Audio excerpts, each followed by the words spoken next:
Video game emulation has been a hot button topic for quite a while, so I figured as someone who has been emulating and advocating for emulation for well over a decade now, I would make this video to try to clear up the legality of it, and furthermore, how to ensure you aren't breaking the law in your actions. Now, a lot of people seem to get emulation and piracy confused. I will state for the record right now, I do not condone piracy in any way, shape, or form. But emulation is a very different thing. As an example, if you purchased a Nintendo Wii on launch and you still have it and the games for it, you can very easily hack your Wii and back up all of your games to your computer, which is fully legal, and play them on Dolphin, which again is fully legal. And the best part is that you can upscale the graphics to 4K, depending on your hardware and screen resolution, of course. Now, to explain why this is legal, I will refer to cornell.edu for the U.S. legal document titled 17 United States Code 1201, Circumvention of Copyright Protection Systems. And as you can probably tell already, this is going to be a very long-winded document with a lot of legal jargon, so please bear with me. Section A. Violations regarding circumvention of technological measures. No person shall circumvent a technological measure that effectively controls access to a work protected under this title. The prohibition contained in the preceding sentence shall take effect at the end of the 2-year period beginning on the date of the enactment of this chapter. The prohibition contained in subparagraph A shall not apply to persons who are users of a copyrighted work, which is in a particular class of works, if such persons are, or are likely to be, in the succeeding 3-year period, adversely affected by virtue of such prohibition in their ability to make non-infringing uses of that particular class of works under this title, as determined under subparagraph C.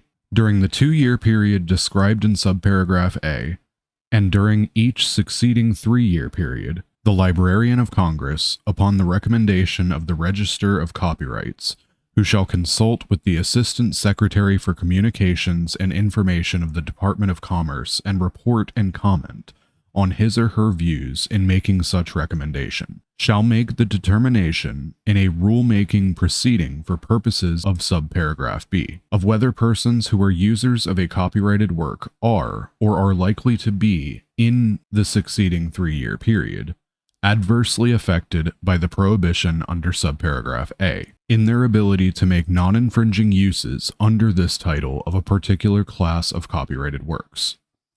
In conducting such rulemaking, the librarian shall examine 1.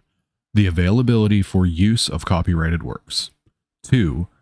The availability for use of works for non-profit, archival, preservation, and educational purposes. 3. The impact that the prohibition on the circumvention of technological measures applied to copyrighted works has on criticism, comment, news reporting, teaching, scholarship, or research. 4. The effect of circumvention and technological measures on the market for or value of copyrighted works. And 5.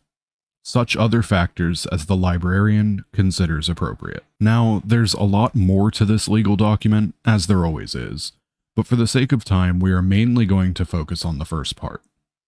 From what I gather from this, is that if you are copying a product you purchased for your own archival and non-profit purposes, you are fine from a legal standpoint. Now don't get me wrong, I am not a lawyer, and I will never claim to be, but that's what I personally gather from the document.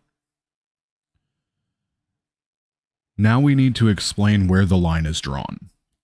Take PCSX2 for example. As far as I know, it's the top PS2 emulator on the market, and is perfectly legal, as long as you rip the BIOS files from your own PS2.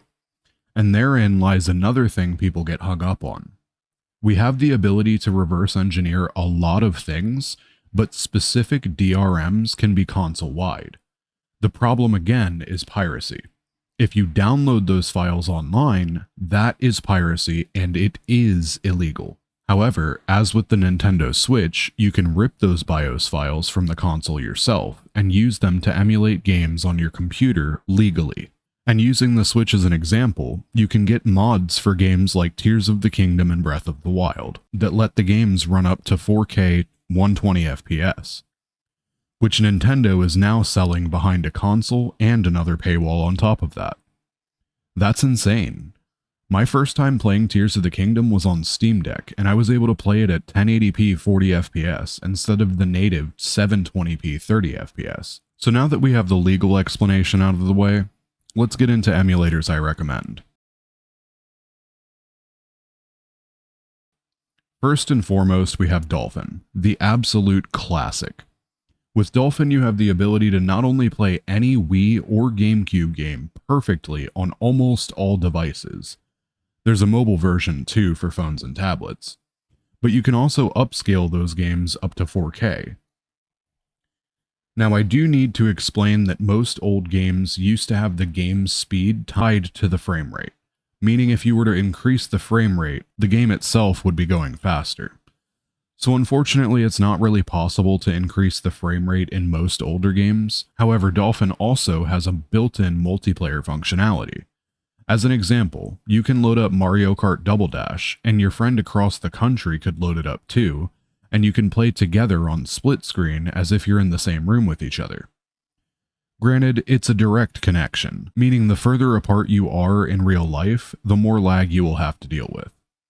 Although it does allow you to change the amount of input lag to compensate so both players have the same amount of input lag. Overall, Dolphin is probably the most useful emulator out there. Next, we have Project 64. For those of you who don't know, the Zelda 64 games have had a booming randomizer scene. They're really easy to get into, and they're very addicting. Combine that with the Super Mario 64 ROM hacking scene, and you have potentially thousands of hours of fun to be had by any person. And as I stated, it's not very hard to get into them. Unfortunately, you do need an Ocarina of Time version 1.0 ROM, and that can be kinda tricky to acquire, as 1.0 Ocarina of Time cartridges are very expensive now. And as for the Super Mario 64 ROM hacks, I can personally tell you the amount of work put into these by the people who make them is insane. I have genuinely played more ROM hacks than I can remember, but I want to highlight mainly the work of Kaze. He has made some insane ROM hacks over the years, and I have enjoyed every single one. Major shoutouts to Kaze, and the link to his YouTube channel will be in the description. I strongly urge you all to check out his work. A little more rapid fire now. We have PCSX2 and RPCS3 for PS2 and PS3 respectively. They both work phenomenally, and as with the others, both offer the option to upscale the graphics. We have Xenia for Xbox 360, which works very good, and I mainly use it for Skate 3 and Fable 2. Then we have one I haven't personally used yet, because I haven't owned a PlayStation 4 before, Shad PS4, which of course allows you to play PlayStation 4 games. And from my understanding, they have most games running fairly well, with a lot of them being fully completable. As an example, you can play through Bloodborne on PC now using Shad PS4. Of course, as we get to the more recent emulators, the emulation isn't going to be perfect, as the technology is still relatively new, and the power of them is hard for a lot of systems to emulate properly.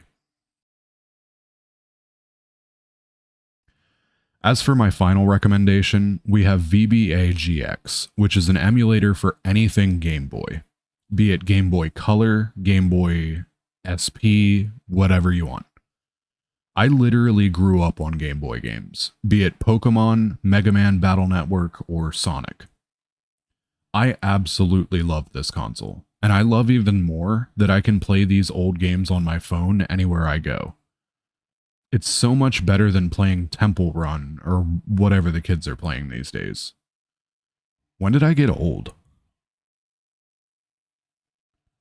As you can probably tell, I love emulation, and I truly believe it is the way of the future. And let me tell you, when my Xbox 360 stopped working a few years back, I was more glad than ever that I decided to get into emulation so long ago.